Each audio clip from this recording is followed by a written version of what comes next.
नमस्कार दोस्तों। आज की कहानी भगवान पर विश्वास की एक ऐसी कहानी है। जब हम भगवान पर विश्वास करते हैं तो इंसान को बड़ी से बड़ी मुसीबत से भी भगवान बचा ही लेते हैं, निकाल ही लेते हैं। तो आज की कहानी हम शुरू करते हैं। आज प्रतिभा और प्रतिज्ञा अपने हाथों में बहुत से गिफ्ट लेके घर के दरवाजे से प्रवेश करती है और पीछे से जाके अपनी माँ को गले लगा लेती है। उन दोनों को देख के सुमेधा बहुत खुश होती है और सोचने लगती है, आज मेरी एक बेटी इंजीनियर बन चुकी है, दूसरी डॉक्टर। पर क्या होता अगर उस दिन माता रानी खुद मेरी जिंदगी में न आई होती और मेरी और मेरी बेटियों के प्राणों की रक्षा न की होती, तो शायद आज की दुनिया में नहीं देख पाती थी और ना ही मेरी बेटियां मुझे इतनी खुशियां दे पाती। आज अपने पति के साथ इतने खुश हो, उस पति के साथ जिसने मेरे जीवन में इतना बड़ा फैसला लेना पड़ा, जो उसकी बेटियां नहीं, उसके साथ जीवन को बहुत बड़ा हमसफर पाया मैंने। कैसे पाया, आज हम इस कहानी में जानेंगे। कुछ देर बाद प्रतिज्ञा कहती है, हम दोस्तों से मिलने जा रहे हैं माँ, आप अपना ध्यान रखना। माँ कहती है, हाँ बेटा। तुम लोग दरवाजा बंद कर देती है, उसके बाद जाओ कहती है और एक मैगजीन खोल लेती है पढ़ने के लिए। पर मन तो मैगजीन में लग ही नहीं रहा था। ना जाने कब वो अपने अतीत के गलियारों में खो गई और सोचने लगी, क्या हुआ था, क्या जिंदगी थी मेरी, क्या से क्या हो गया था। सब कुछ तो इतना अच्छा था, फिर सब कुछ बिगड़ गया और जिंदगी एक पल में तबाह भी हो गई, बर्बाद भी हो गई। और उस पल भगवान आते हैं जीवन में और फिर से नया निर्माण कर देते हैं। ये सब कुछ कैसे हुआ, उसी की अतीत की यादों में सुमेधा खो गई थी। 18 साल की सुमेधा, अपने माता पिता की इकलौती बेटी, ना कोई भाई ना कोई बहन, खेलने कूदने में मस्त। और ना जाने अचानक कहां से एक बुआ जी आती है और जो बहुत ही अच्छा रिश्ता लेकर सुमेधा के माता पिता से मिलती है और कहती है, लड़का बड़े शहर में है, बहुत बड़ा बिजनेस है, आप सुमेधा की शादी उससे करवा दीजिए, सुमेधा पूरी जिंदगी बड़ी खुश रहेगी। और सुमेधा के पिता को इस समय ये बात सही नहीं लग रही थी, क्योंकि सुमेधा की उम्र सिर्फ 18 साल की ही तो थी और सुमेधा की तो अभी पढ़ाई भी नहीं पूरी हुई थी। पर सुमेधा की बुआ ने इसमें बहुत ज्यादा जोर डालना शुरू कर दिया, क्या इससे अच्छा लड़का तुम्हें बाद में मिल जाएगा, तुम अभी शादी करो, पढ़ाई तो होती ही रहेगी। सुमेधा उस समय सपनों की दुनिया में रहने वाली प्यारी सी लड़की थी। शायद उसे पढ़ाई लिखाई से उतना मतलब था भी नहीं। सुमेधा ने सुना लड़के का बहुत बड़ा बिजनेस है, उस बारे में उसे पता चला तो उसने कहा, माँ मुझे कोई दिक्कत नहीं, पापा मुझे कोई दिक्कत नहीं, 2 साल की पढ़ाई तुम्हें यहाँ के कर लूंगी, आप मेरी शादी करवा लीजिए और 2 साल के बाद मैं विदाई कर देना, तब मैं अपना जीवन शुरू करूंगी। सुनते पिता ने कहा, क्या बेटा तुम इतनी लायक हो चुके हो कि मैं अभी तुम्हारी विवाह कर दूं। और सुमेधा इस रिश्ते से खुश थी तो पिता ने भी अपनी हाँ कहने में ही भलाई समझ ली और उन्हें सब कुछ पता चला। तो पता चला लड़का सच में बड़ा बिजनेस है। आखिर सुमेधा की शादी तो उससे हो ही गई। सुमेधा शादी कर चुकी थी, पर उसने अपने पति को पहले ही बोल दिया था कि वो 2 साल के बाद विदाई की बात करे। पति इस बात के लिए राजी हो गया कि 2 साल के बाद सुमेधा करीब 20 साल की हो गई और उसका ग्रेजुएशन भी पूरा हो गया। उसके बाद विदाई का समय नजदीक आया और सुमेधा सुबह खुशी खुशी अपने ससुराल पहुंच गई। ससुराल में उसे सब बड़े प्यार करते थे, खास करके एक बड़ी ननद जो उसे बहुत ही ज्यादा प्यार करती थी और हमेशा उसे कुछ ना कुछ उपहार लाके देती ही रहती थी। उपहार काफी महंगे और कीमती दिखाई देते थे, पर कई बार उसे उपहार होते थे जैसे कपड़े इत्यादि, मेकअप इत्यादि के सामान, जो उसकी बड़ी ननद ने कह दिया होता था कि मैंने एक बार तो यूज किया हुआ है, पर कोई बात नहीं भाभी, आप तो इसे यूज कर सकते हो। और ऐसा कहकर उन्हें पकड़ा देती। कई बार उन्हें ऐसी चीज पकड़ा देती, पर भाभी यानी सुमेधा को ये बात अच्छी नहीं लग रही थी, लेकिन वो बुरा नहीं मानती। उसने कहा, सब तो अपने हैं, मुझे कितना प्यार करते हैं, इसमें क्या बड़ी बात है, मैं भी तो अपने माता पिता का सामान मुझसे यूज करती थी, अगर इतना सोचूंगी तो मेरे सारे रिश्ते खराब हो जाएंगे। उसके बाद सुमेधा खुशी खुशी अपने परिवार वालों को दिल जीतने के लिए तरह तरह के जतन शुरू कर देती थी। पर आज राखी यानी बड़ी ननद सुमेधा के लिए फिर से कुछ लेकर आई थी और वो एक बेबी ऑयल था जो अक्सर हम गर्मी और जाड़ों में लगाते हैं। त्वचा के खराब होने पे इस तरह का कुछ सामान था जो सुमेधा को उसने दे दिया। पर अचानक सुमेधा को उल्टियां आने लगी और बाथरूम में चली गई। फिर वो वापस आई तो बड़ी ननद राखी उसे देखते ही पहचान ली और उसे बधाई देने लगी। सुमेधा ने कहा, उल्टियां होने पे बधाई कौन देता है। तो बड़ी ननद राखी ने कहा, ऐसा नहीं लगता, कहते हैं बड़ा प्यारा सा भतीजा आप देने वाले हो, मुझे लगता है। ये सुनकर वो बहुत खुश होती है और सुमेधा भी शर्म से लाल हो जाती है। उसके बाद घर में ढेर सारी मिठाइयां लेके बुआ के बड़े चाचा जी आते हैं और सुमेधा को भी खिलाते हैं। सुमेधा भी खुशी खुशी खा लेती है, पर बड़े चाचा की बड़ी मुस्कान लेके सुमेधा खुश तो थी और घर के परिवार भी बड़े खुश थे। घर के परिवार में उसके सास, पति, ननद और बड़े चाचा जी ही थे और परिवार में बहुत ज्यादा सदस्य तो नहीं थे, पर सुमेधा आज बहुत खुश थी। पर अचानक ही सुमेधा की तबीयत शाम को बहुत ज्यादा खराब हो जाती है। सुमेधा को बहुत अचानक से ब्लीडिंग शुरू हो जाती है। जब उसे हॉस्पिटल ले जाया जाता है तो पता चलता है कि उसका मिसकैरेज हो गया। अब ये सुमेधा की बात बिल्कुल उसे तोड़ देने वाली थी। सुमेधा का पति उसे कहता है, कोई बात नहीं, कभी कभी हो जाता है, गलतियां होती है, कोई बात नहीं, हम फिर से कोशिश कर लेंगे। उसके कुछ ही महीने बाद सुमेधा फिर से गर्भवती होती है और इस बार भी चाचा जी मिठाइयां लेकर आते हैं। इस बार भी सुमेधा का फिर से उसी तरीके से गर्भपात हो जाता है। सुमेधा हैरान थी, उसने तय कर लिया अब वो चाचा जी की दी हुई कोई भी चीज नहीं लेगी। क्या सुमेधा सही थी। ऐसा कार्यक्रम चलता है कि सुमेधा का 3 नहीं 4 नहीं 5 बार गर्भपात होता है। सुमेधा बहुत घबरा चुकी थी। अब तो चाचा जी से उसने मिठाइयां भी नहीं ली, पर उसके गर्भपात का क्या कारण हो सकता है। डॉक्टर ने चेकअप किया, पर ना तो सुमेधा ना तो उसके पति में ऐसी कोई कमी थी जिसके कारण बार बार गर्भपात होता हो। अब सुमेधा बहुत ही सावधान रहने लगी। इस बार सुमेधा ने तय कर लिया तो वो अपने माता पिता के घर चली जाएगी जब भी गर्भवती होती है। तो सुमेधा अपने पति को बोलती है, इस बार वो अपने माता पिता के घर जाना चाहते हैं, कृपया मेरी बात सुनिए, मुझे मेरे माता पिता के घर पहुंचा दीजिए। मेरे माता पिता इतने बुरे नहीं कि मेरी देखभाल नहीं कर सकते, इतने बुरे नहीं हो गए वो, और ठीक से शायद अगर देखभाल नहीं कर पाती हूँ खुद, इसलिए ऐसा कुछ हो रहा है। तो उसके पति ने कहा, कोई बात नहीं, हम 5 बार तो दुख झेल चुके हैं, आखिर 6ठी बार में दुख ना देखना पड़े। उसके बाद सुमेधा को उसके माता पिता के घर उसके पति पहुंचा देते हैं। कुछ महीनों बाद सुमेधा से मिलने उसके ननद और उसके पति और उसकी सास भी आती है, साथ में चाचा जी भी थे। सुमेधा किसी से भी मिलना नहीं चाहती थी, फिर भी उसकी ननद कहती है, आने वाले बच्चे के लिए मैं कुछ तोहफे तो देना चाहती हूँ, प्लीज इसे रख लो भाभी। उसके बाद सुबह का सुमेधा का मन बेमन से थी, इसलिए उसने रख तो लिया, पर सुमेधा के साथ पहले भी बहुत कुछ ऐसा हो चुका था जिसे बताना नहीं चाहती थी और सुमेधा ने उसे रख ली। पर कुछ महीने बाद अचानक ही सुमेधा के पेट में दर्द होता है और फिर से वही हादसा हो जाता है। सुमेधा एकदम ही दुखी हो चुकी थी।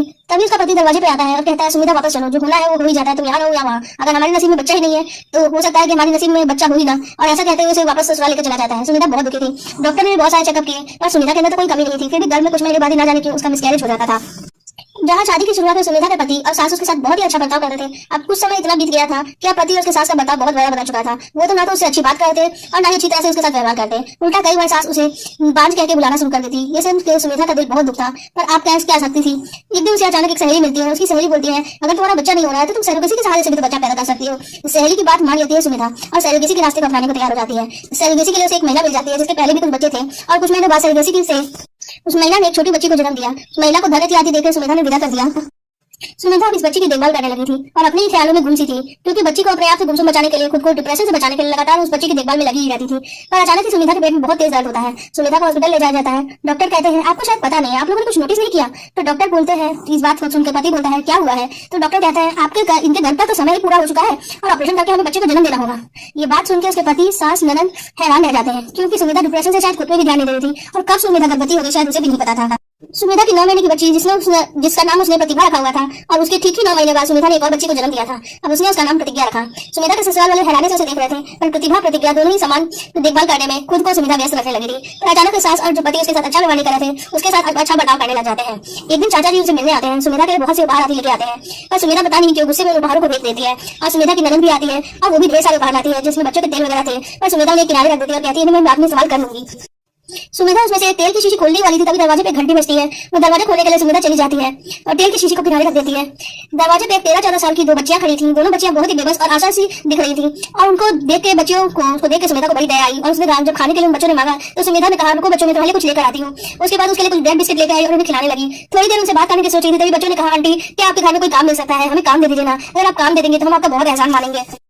सुमेधा दोनों पे बहुत दया आती है सुमेधा को। सुमेधा कहती है ठीक है तुम दोनों इस घर में तुम बहुत अच्छा नौकर है, पर तुम दोनों मेरा काम कर सकते हो, तुम दोनों आ जाओ मेरी बेटियों की देखभाल करना। वो दोनों लड़कियां आ जाती है। सुमेधा उनसे उनका नाम पूछती है तो एक का नाम पारो बताती है, दूसरा अपना नाम लक्ष्य बताती है और सुमेधा के कमरे में ही वो दोनों साथ में रहती हैं। सुमेधा के कमरे में आते समय पारो और लक्ष्य कहती है कि हम सरसों तेल अपने बच्चे के लिए बहुत अच्छे से मालिश कर देंगे, कृपया सरसों तेल ही लेके आइएगा, बाजार वाला तेल मत लगाइए, बच्चों के लिए अच्छे नहीं होते। सुमेधा कहती है शायद गाँव देहात में शायद ज्यादा जानते हैं, क्योंकि इनकी तो दादी रानी ने इनकी ऐसी देखभाल की है और इस घर में बच्चों की ऐसे बहुत अच्छी देखभाल होती है, मैंने तो खुद भी देखा है बचपन से। पारो और लक्ष्य कहती है हमारे झोपड़ी है सुमेधा आंटी, क्या आप दोनों बेटियों को लेकर कभी हमारे घर आएंगी। तो पारो और लक्ष्य की बातें सुमेधा को इतनी अच्छी लगती है। सुमेधा कहती है ठीक है मैं कहाँ हूँ, मैं तो चलती हूँ। ये कुछ समय बाद की बात है, ये सब सुमेधा उन लोगों के साथ काफी समय तक रहने के बाद कभी भी तुम्हारे घर को मैं तुम्हें देखी नहीं हूँ तो चलो मैं देख लेती हूँ। और अचानक किसी पे भरोसा तो कर नहीं सकते, लेकिन सुमेधा पारो और लक्ष्य के साथ अपनी बेटियों को गोदी में उठाकर उनके घर पहुंच गई। घर पहुंची तो पारो और लक्ष्य ने दरवाजा बंद किया और सुमेधा से कहा आंटी आपसे हमें बहुत जरूरी बात करनी चाहते हैं, शायद आपके घर में ये बात हम नहीं कर पाते, पर ये बात आपके लिए जानना बहुत ज्यादा जरूरी है। सुमेधा पूछती है कौन सी बात है पारो और लक्ष्य जो तुमने मेरे घर में नहीं बता सकते थे। तो लक्ष्य कहती है आपके चाचा जी की दीवार में मिठाई तो आपने फेंक दी, पर उन मिठाइयों में कोई गड़बड़ी नहीं थी, मैंने खुद देखा था, गड़बड़ी कहीं और है। ये बात सुनकर थोड़ी सी अजीब सा बिहेव करती है सुमेधा। उसके बाद लक्ष्य बोलती है कि आपके साथ इतना बुरा हुआ आप अभी भी नहीं समझ पाई। तो कहती है तुम किसके बारे में बात कर रही हो। तो पारो बोलती है आपका 6 बार मिसकैरेज हुआ है और हम सब कुछ जानते हैं और हम यहाँ पे है नहीं इसलिए क्योंकि हम इंसान नहीं, हम किसी के अंश है, जिसकी आप पूजा करते हैं हम उनके अंश है और ईश्वर का ही हम स्वरूप है। सुमेधा हैरान रह जाती है लक्ष्य और पारो को इस बारे में कैसे पता। उस दिन वो दोनों तो असहाय रूप में मेरे सामने आई थी, पर क्या सच में दोनों ईश्वर का रूप है। तब तक पारो और लक्ष्य अपने वास्तविक रूप में आती हैं, जहाँ उन्हें एक देवी लक्ष्मी और दूसरी पार्वती के रूप में दिखाई देती हैं और उनको अपने पति के साथ भी थे जिसमें शिवजी और विष्णु जी भी थे। ये देखकर सुमेधा बहुत ही ज्यादा हैरान हो जाती है। फिर वो दोनों वास्तविक रूप में अपने छोटे बच्चे के रूप में आती हैं और कहती हैं हमें आपकी सुरक्षा करनी है और आज की पूजा के बाद आपके बच्चों की सुरक्षा करने के लिए हम यहाँ पे आए हैं और शायद ये हम किसी और की प्रार्थना से भी यहाँ आए हैं। लक्ष्य और पार्वती ने बताया कि देखा दीदी जो आपको उपहार देते हैं यानी आपकी बड़ी ननद, कई बार उसमें कुछ ऐसा कुछ किया जाता है जो आपको शायद पता नहीं आंटी। उपहार उनका दिया हुआ रहता है लेकिन उसमें बहुत से तंत्र किए हुए रहते हैं और वो सिर्फ तंत्र किया आपकी ननद ही नहीं कर रही है, उसमें आपकी सिर्फ ननद ही नहीं शामिल है, उसमें आपके पति और सास भी शामिल है जो आपकी आयु को कम करना चाहते हैं और उससे उनकी आयु शक्तियां बढ़ रही थी। आपके 6 बार गर्भपात हुए हैं और वो तंत्र क्रिया के प्रभाव से हुए थे और 7वीं बार भी शायद आपका गर्भपात हो ही जाता है, लेकिन आपको ही नहीं पता था कि आप गर्भवती है। 6ठी बार जब गर्भपात हुआ तब तो आप अपने मायके में थी, आपको याद होगा जब आप वहाँ अकेले थी। सुमेधा हैरान थी। उसने कहा देवी माँ आप तो लक्ष्मी है। सारे बात सुनकर उसने चुप रहने को कहा और कहा हमें लक्ष्य और पारो नाम से ही बुलाओ और आज हम तुम्हें सच बताने जा रहे हैं, वो सच जो शायद तुम विश्वास ना कर पाओ। और लक्ष्य और पारो ने कुछ ऐसी बातें बताने करी जैसे सुमेधा के पाँव के तले जैसे जमीन ही खिसक गई हो। सुमेधा ने जो सुना उसे उस पर विश्वास भी नहीं हो रहा था। सुमेधा को जो उपहार मिल रहे थे वो चाचा जी के उपहार में कुछ भी गड़बड़ी नहीं थी, क्योंकि चाचा जी तो कभी उसका बुरा चाहते ही नहीं थे। सुमेधा का बुरा उसके अपने ही चाहते थे और वो जो शायद अपने थे भी नहीं, क्यों चाहते थे ये बात सुमेधा कभी समझ ही नहीं पा रही थी।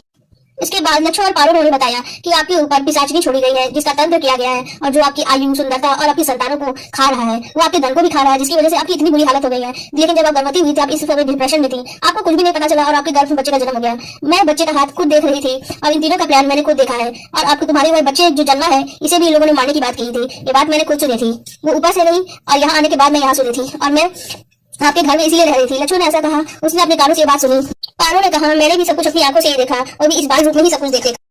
आपसे मिलने आपके पति, सास, ननद, चाचा जी आए थे। आप गुस्से में थी, इसलिए उन्होंने जो उपहार दिया आपने कुछ दिन उसे फेंक दिया, लेकिन उसके बाद भी आपका गर्भपात हो गया। क्योंकि वो लोग उसी उद्देश्य से आए थे। आपके घर में मैं सुरक्षा करने के लिए गई थी, लेकिन आपके माता पिता भी सुरक्षा नहीं कर पाए और आपके माता पिता के सामने भी ये चीज हो गया, क्योंकि वो शक्तिशाली शक्तियां थी। जब वो घर पे थी, मेरे भक्तों के साथ आती है, तो मुझे खुद आना पड़ता है आपकी सुरक्षा करने के लिए। मुझे खुद ही आना पड़ा। तुम्हारी गर्भ पता इसलिए तुम्हें नहीं चला क्योंकि ये हमारी मर्जी थी। हम नहीं चाहते थे कि तुम्हें ये बात पता हम नहीं चाहते थे। अगर तुम्हें शायद पता होता तो ये शायद इस बार भी यही होता और इन्हें भी पता ही चल जाता और तुम्हारे साथ जो लगातार हो रहा है फिर से वही चीज हो जाती। पारो और लक्ष्मण ने बताया, जब एक कमरे में मैंने आपकी ननद रेखा और आपकी सास और आपके पति आपस में बात कर रहे थे, जो बोल रहे थे कि हम इसके 6 बच्चों को तो खा चुके हैं और इससे हमारी आयु और धन और सुंदरता में बहुत वृद्धि हुई है, पर इसके 7वें बच्चों को खाएंगे तो शायद हमें और भी कुछ मिल जाए, पर इस सरोगसी के बच्चे को खाने से हमें कोई फर्क नहीं पड़ेगा क्योंकि ये बच्चा तो इसका है ही नहीं। हम इसके असली बच्चे को खाएंगे। उसके बाद आपकी छोटी बेटी यानी प्रतिज्ञा के जीवन में खतरा आना शुरू हो गया और मुझे यहाँ आना ही हुआ और आपको पारो दी को भी लेके आना पड़ा क्योंकि अब आपकी सुरक्षा की जिम्मेदारी हमारी है। कोई एक ऐसा इंसान है जो चाहता है कि आप सुरक्षित रहें। उसके बाद पारो ने दरवाजा खोल दिया और सामने एक व्यक्ति था और वो कोई और व्यक्ति नहीं था, वो उसके चाचा जी थे। सुमेधा चाचा जी को देखकर हैरान रह गई। चाचा जी को देखने के बाद पारो ने कहा, ये तुम्हारे चाचा जी है ना, ये तुम्हारे पल पल सुरक्षा को लेकर चिंतित रहते थे। कहीं ना कहीं ये पता था कि उनके भाई की पत्नी और उनके दोनों बच्चे इंसान तो है नहीं, वो तो हैवान है, वो किसी का भी जीवन ले सकते हैं। इसलिए अक्सर मैं तुम्हारे पास मिठाइयों के बहाने आता था और उस दिन तुमने गुस्से में उन मिठाइयों को भी फेंक दिया। तो मैं सोच में पड़ गया, अब मैं तुम्हारी सुरक्षा कैसे करूं। मैंने भगवान के आगे हाथ जोड़े, नमन करते रहा, उनकी आराधना करते रहा कि भगवान अब तो कोई चमत्कार करो। तो भगवान मेरी सुन लो, मेरे हाथ में भी कुछ नहीं रहा। तो भगवान ने शायद पारो और लच्छू को यहाँ भेज दिया। उसके बाद हैरान बैठी सुमेधा पारो और लच्छू को देख रही थी। शायद सुमेधा को पता था कि पारो और लच्छू का वास्तविक रूप क्या है, पर शायद चाचा जी ने नहीं देखा था। चाचा जी दिल से मेरा भला चाहते हैं। सुमेधा की आंखों में आंसू थे, तो उन्होंने चाचा जी से माफी मांगी और कहा, चाचा जी मुझे माफ कर दीजिए, मैं कभी समझ ही नहीं पाई। न जाने कैसी साजिश थी जो मेरी आंखों के आगे पर्दे के रूप में डाल दी गई थी, जिससे मुझे लगा कि घर के लोग दोषी नहीं है, कहीं ना कहीं आप दोषी हैं, पर असल में सारे दोषी तो वो तीनों थे। अब इन तीनों को सबक कैसे सिखाया जाए, मैं सोच में पड़ गई हूँ, मैं क्या करूँ चाचा जी। तभी पारो और लच्छू बोली, आप यहाँ रुकिए, मैं कुछ ना कुछ जरूर करूंगी, पर तुम लोग चिंता मत करो। सुमेधा उसके बाद चाचा जी उसको अपने घर ले गए और कहा, ठीक है तुम यहाँ रहो। उसके बाद सुमेधा के चाचा जी ने उन लोगों से कह दिया कि कोई काम आ गया है, सुमेधा को बहुत दूर जाना पड़ा अपने बच्चों को लेकर। दूर के रिश्तेदार की तबियत बहुत खराब हो गई है, आप लोग तो वहाँ नहीं जा सकते क्योंकि रिश्तेदार यहाँ से काफी दूर रहते हैं। और सुमेधा चाचा जी के घर में ही रह रही थी और उसके बच्चों की ठीक से देखभाल भी हो रही थी। और पारो और लच्छू सुमेधा के घर यानी उसके ससुराल लौट कर आ गई। कुछ ही दिन बीते होंगे। लच्छू और पारो ने घर में बहुत अच्छी जब देखभाल कर रही थी, घर के नौकरों का काम कर रही थी, फिर अचानक रेखा की तबियत कुछ खराब सी होती है। रेखा को उल्टियां होने शुरू होती है। जब उसे हॉस्पिटल ले जाया जाता है तब पता चलता है कि रेखा के अंदर तो बहुत सी बीमारियां हो गई हैं। डॉक्टर ने कहा अगर जल्दी भर्ती नहीं किया जाता तो इनकी हालत तो बहुत बिगड़ जाती। रेखा अस्पताल में भर्ती हो जाती है और उसके अंदर ही अचानक ही बहुत सी बीमारियां हो गई। रेखा इस बात को समझ ही नहीं पा रही थी कि उसे अचानक क्या हुआ। तभी अचानक सुमेधा की सास लच्छू की फेंकी हुई चीजों पे जो संभाल के रखी हुई थी, उसने शीशियों का इस्तेमाल किया जो क्रिया किए गए थे। उन शीशियों का इस्तेमाल करने के लिए उसे अंदर ले गई और अचानक ही दीदी और आंटी तो बाहर गए हैं, आप लोग परेशान क्यों हो, आप लोग को बिना तकलीफ के यहाँ काम करेंगे, काम तो हमें करना ही है, ऐसा बोलती है। उनसे हम वापस जाएंगे तो हमें कोई काम नहीं मिलेगा। दोनों झाड़ू पोछा जैसा काम शुरू कर देती है और परिवार वाले इस बात पर ध्यान नहीं देते। उन्हें तो बस फ्री का नौकर मिल गया था, इसलिए वो लोग इस बात पर ज्यादा ध्यान नहीं देते। और पारो और लच्छू क्या करने वाली थी, उन लोगों ने शीशी से तेल निकाला और धीरे से सीढ़ी के ऊपर डाल दिया और उसे कहा, हमसे गलती हो गई, हमें माफ कर दीजिए। अगर सुमेधा का पति कई बार सुमेधा को फोन लगाता है, पर मन में सोचा था अगर सुमेधा यहाँ रहती तो सारी आपत्ति तो सुमेधा पे पड़ती, पर हम लोगों पर क्यों पड़ी है। मैं जल्दी से जल्दी सुमेधा को यहाँ बुलाता हूँ ताकि ऊपर इसके ऊपर ये सारी आफतें डालूं। उसके बाद वो लगातार फोन करते हैं, कोशिश करते रहता है, लेकिन सुमेधा का फोन तो स्विच ऑफ जा रहा था। सुमेधा का फोन लग ही नहीं रहा था। उसका पति गुस्से से पूरा बुरा हाल हो रहा था, उसका पूरा परिवार बर्बाद हो रहा था। यहाँ तक कि उसके पति का बिजनेस भी एक एक करके डूबना शुरू हो चुका था। सुमेधा का पति खाने को मोहताज हो गया क्योंकि बिजनेस में बहुत बड़ा घाटा एक साथ लगा और सुमेधा के पति का बिजनेस पूरी तरह से ठप हो गया। एक तरफ सीढ़ी पे चढ़ रही थी सुमेधा की सास और अचानक ही उसका पाँव जो लच्छू और तेल गिरा रखी थी वहां पे पड़ जाता है। और उसी तंत्र क्रिया वाली बात, ये लोग तो चाहते थे सुमेधा पे ये सब कुछ हो, पर सुमेधा की सास जो सीढ़ी पे पाँव रखती है तो जमीन पे गिर जाती है और जमीन पे गिरते ही उनका बेटा उसे गोद में लेकर हॉस्पिटल भागता है। हॉस्पिटल में पता चलता है सुमेधा की सास को तो लकवा मार गया है और वो जिंदगी भर हिल भी नहीं सकती। उसे कई दिनों के बाद भी कोई इलाज होता है पर कोई उपचार काम नहीं आ रहा था। उसके बाद सुमेधा को भी जब सारा सच पता भी नहीं था तो चाचा जी उसे सारा सच बताने के लिए कहते हैं और वहाँ चले जाते हैं। सुमेधा का सारा सच अपने माता पिता को जब बता देती है तो माता पिता इस बात से काफी दुखी होते हैं। उसके साथ कितना कुछ बुरा हो चुका है पिछले 6 साल में। सुमेधा एक अनजाने नरक को भोग रही है और सुमेधा को कहते हैं तुम उस आदमी से तलाक ले लो। सुमेधा चुपचाप से तलाक का पेपर बनाओ और उसके घर भिजवा दो। इस बारे में पता भी नहीं था और ससुराल की यात्रा का एक एक करके हम लोगों को फल मिल रहा था। सुमेधा को इस बारे में कुछ नहीं पता था, वो इनसे अनजान थी। एक दिन चाचा जी लौटते हैं, उसे सारी बातें बताते हैं और अचानक सुमेधा का पति फिर अपने लिए खाना बना रहा था कि अचानक उसके ऊपर एक गर्म पानी का बड़ा सा बर्तन गिर जाता है और उसका हाथ और पांव बुरी तरह से जल जाता है। हॉस्पिटल ले जाया जाता है जहाँ उसे पता चलता है कि हाथ में काफी गहरा घाव है। सुमेधा का पति भी हॉस्पिटल में भर्ती होता है। ना सुमेधा को तो कुछ भी नहीं पता था, पर चाचा जी ने एक दिन सुमेधा से कहा, सुमेधा चलो अब तुम्हें अपने मायके जाना है और वहाँ जाकर तुम्हें सारा सच बताना है। सुमेधा के जो चाचा जी थे यानी चाचा ससुर जो थे उसको मायके लेकर चले जाते हैं और मायके पहुंचाने के बाद चाचा ससुर जी वहाँ से छोड़ देते हैं और कुछ दिनों के बाद वापस आने की बात कहते हैं वहाँ से चले जाते हैं। उधर लच्छू और पारो ने सुमेधा के ससुराल वालों को बहुत अच्छे से सबक सिखाया। उसके अंग अंग में इतनी पीड़ा दी उन लोगों को कि शायद वो कभी शायद ठीक भी नहीं होने वाले। सुमेधा के पति का भी तबियत खराब हो गया, वो लंगड़ा हो चुका था और वो लंगड़ा के चलना शुरू हो गया। उसके शरीर का हर अंग खराब हो रहा था, पर धीरे धीरे खराब हो रहा था। वो एक एक महीने में खराब हो रहा था। उन्हें मृत्यु तो नहीं मिल रही थी पर शरीर का एक एक अंग एक एक महीने में खराब होता और हर पल वो लोग अपने लिए दंड को भोगते। और सुमेधा के चाचा जी जो इसके चाचा ससुर थे पहले शायद, वो अचानक ही सुमेधा के घर आते हैं यानी उसके मायके और उसके लिए एक रिश्ता लेके आते हैं। और सुमेधा के माता पिता कहते हैं इसके बारे में पता कर ले, लड़का अमेरिका में रहता है पर क्या शहर क्या सुमेधा को तो इस देश को भी छोड़ देना चाहिए। सुमेधा का इधर सुमेधा का जो पूरे पहला पति था वो समझ चुका था कि सुमेधा उसके जाल से निकल चुकी है। तालाक का पेपर उसके हाथ में था और वो सोच रहा था एक बार फोन करके उसे मनाने की कोशिश करता हूँ। तो सुमेधा को फिर से फोन करता है उसके माता पिता के घर में। उसकी माँ फोन उठाती है तो सुमेधा से बात करवाने को कहती है। सुमेधा कहती है तुम लोग भाड़ में जाओ, मैं तुम लोगों से कभी रिश्ता नहीं रखना चाहती, तुम लोगों का सारा सच मुझे पता चल चुका है। उसका पति जब ये जानता है तो बेशर्मी से कहता है तो फिर किसी और लड़की का इंतजाम कर दो, उसके ऊपर अपने मैं आफत डाल दूंगा। और इतनी बेशर्मी से ये बात उसने कहता है, सुमेधा गुस्से में आती है, फोन भी काट देती है पर उसे कुछ कह नहीं पाती।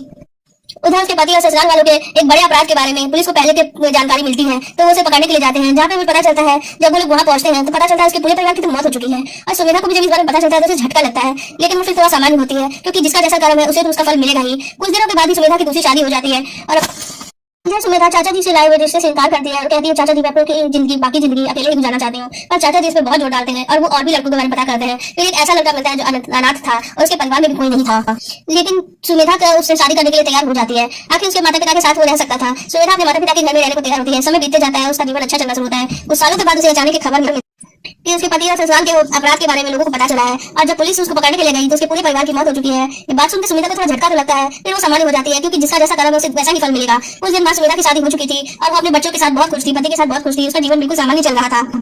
जिंदगी 10 साल आगे चली जाती है। सुमेधा को 10 साल बाद पता चलता है कि अब उनके चाचा ससुर की भी मृत्यु हो गई है। सुमेधा उनके लिए दुखी होती है, अपने पति से कहती है कि हमें उनके अंतिम क्रिया में जाना चाहिए क्योंकि चाचा ससुर की तो कोई संतान भी नहीं थी। सुमेधा और उसके पति मिलकर चाचा ससुर की अंतिम क्रिया करते हैं, जिससे उनके चाचा जी ने जितना किया था कोई अपना ही उनका कर सकता था। चाचा जी से तो उनका कोई खून का रिश्ता नहीं, फिर भी उसने इतना ज्यादा किया। आज सुमेधा बहुत दुखी थी क्योंकि चाचा जी दुनिया से जा चुके थे। समय बीतते जाता है, समय तो कभी किसी के लिए नहीं रुका। 15 साल के बाद इस दुनिया से उसके माता पिता भी चले जाते हैं। सुमेधा की बेटियां बड़ी हो गई थी, धीरे धीरे उन्होंने अपनी पढ़ाई कंप्लीट करी और एक इंजीनियर एक डॉक्टर बन गई। सुमेधा आज बहुत खुश थी और मन ही मन बार बार धन्यवाद कर रही थी चाचा जी की आत्मा जहाँ भी हो उन्हें शांति मिले। लक्ष्य और पारो जो देवियां थी, देवियों के रूप में आई थी। सुमेधा की रक्षा कहीं न कहीं उनके चाचा जी की प्रार्थना का ही फल था और चाचा जी आज कहीं भी हूँ और उनकी आत्मा को शांति मिले। सुमेधा ये सोचते सोचते सुमेधा की आंखों में आंसू आ जाते हैं और भगवान भी उस व्यक्ति की मदद करते हैं जिसके लिए हम दुआ करते हैं। चाचा जी की दुआ थी जो भगवान मेरे पास खुद आए थे, वो देवी आई थी, वो चाचा जी की पूजा का फल था जिन्होंने मेरे परिवार की रक्षा की। अगर आज चाचा जी नहीं होते तो शायद मेरी बेटियां मेरे पास नहीं होती और मैं भी जीवित नहीं होती। कितना गलत समझा था मैंने चाचा जी को। ये सोचते हुए सुमेधा रो रही थी। तब प्रतिभा और प्रतिज्ञा वहाँ पहुंच जाती है। वो पूछने लगती है अब क्यों रो रही है माँ, तो उन्हें डांट जाती है और कहती है तुम दोनों ने इतनी खुशियां दी है, खुशियों के आंसू मेरी आंखों में आ गए। सुमेधा उन्हें गले लगा लेती थी और सोचती है उस दिन अगर मेरी बच्चियां मेरे घर में नहीं आती तो शायद आज मैं जिंदा नहीं थी, न मेरी बेटियां जिंदा होती। चाचा जी आज जहाँ भी हैं दिवंगत हो गए, लेकिन उनकी आत्मा को वो सुकून और शांति मिले और अगर वो कहीं जन्म लिए हो तो उन्हें वो सारी खुशियां मिले। और मन ही मन सुमेधा उनके लिए बहुत सी दुआएं करती है। थोड़ी देर बाद उनकी बेटियां जब वो वापस घूमने गई थी लौट के आती है और प्रतिज्ञा और प्रतिभा उनसे कहती है आज का दिन तो बहुत अच्छा रहा। सुमेधा उन्हें कुछ बताई नहीं थी, फिर भी जो अतीत में हुआ था पर वो सुमेधा का अतीत था, वो बीत चुका था। सुमेधा उसके बारे में बात तो नहीं करना चाहती पर उसे विश्वास था कि जहाँ भक्ति होती है वहाँ शक्ति जरूर होती है। तक वहाँ पे सुमेधा का छोटा बेटा धैर्य भी आ गया। सुमेधा ने तीनों को एक साथ बैठे को बोला, कहा मैं तुम्हारे पापा को जरूरी बात करना चाहता हूँ, तुम तीनों को बताते कुछ बातें और उम्मीद करती हूँ तुम तीनों मेरी बातों को समझोगे। उसके बाद सुमेधा ने शुरू से अंत तक सब कुछ बताया और उनके जन्म के बारे में बताया, साथ ही लक्ष्य और पारो के बारे में बताया और चाचा जी के बारे में और बताया। धैर्य ने जब सवाल किया क्या चाचा दादाजी के भाई नहीं थे, तो उन्होंने कुछ भी वो कुछ भी नहीं थे हमारे, लेकिन उन घटनाओं के पिता बनकर जो मेरा साथ दे रहा था अगर कोई उस समय तो वो चाचा ही जी थे। तो चाचा शादी क्यों नहीं करे नाना जी ने, तो धैर्य ने पूछा जब, तो सुमेधा बोली चाचा जी ने बहुत सालों तक साधना की थी, उनको सिद्धियां प्राप्त करती है और कुछ पाने के लिए तो हमेशा ही कुछ होना पड़ता है और वो किसी मनुष्य को अपना जीवन साथी नहीं बना सकते थे क्योंकि योगिनियों से मनुष्य डर जाते हैं। जो योगिनियां चाचा जी के पास आती थी अक्सर और वो कोई भी साधारण लड़की इस बात को बर्दाश्त नहीं कर सकती थी। और वो दो देवियां जो चाचा जी की प्रार्थना से यहाँ पे मेरे साथ आई, मेरी रक्षा करी थी, वो लक्ष्य और पारो के बारे में भी मैं तुम लोगों को बताती हूँ। उसके बाद सुमेधा ने सारी बातें बताई जो उसकी ननद ने किया और जो उसकी पिछली जिंदगी में हुआ और वो जो बच्चे आई और लोगों ने सच में कुछ बहुत कुछ किया जिसकी वजह से सुमेधा जिंदगी जी पा रही थी। और इस चीजों को जब लक्ष्य और पारो ने फेंका था तो शायद भगवान को सब कुछ पता था पर सुमेधा को कुछ भी नहीं पता था और किस किस प्रकार से उन लोगों ने उसकी रक्षा करी थी वो सारा सब कुछ सुमेधा ने अपने तीनों बच्चों को बता दिया। सुमेधा के बच्चे बहुत समझदार थे, उन तीनों ने सारी बात को सच जान के स्वीकार भी किया। आज सुमेधा बहुत खुश थी और भगवान को बार बार धन्यवाद दे रही थी कि इसके जीवन में वो चाचा जी आए थे। आपको हमारी ये कहानी कैसी लगी कमेंट सेक्शन में जरूर बताइएगा।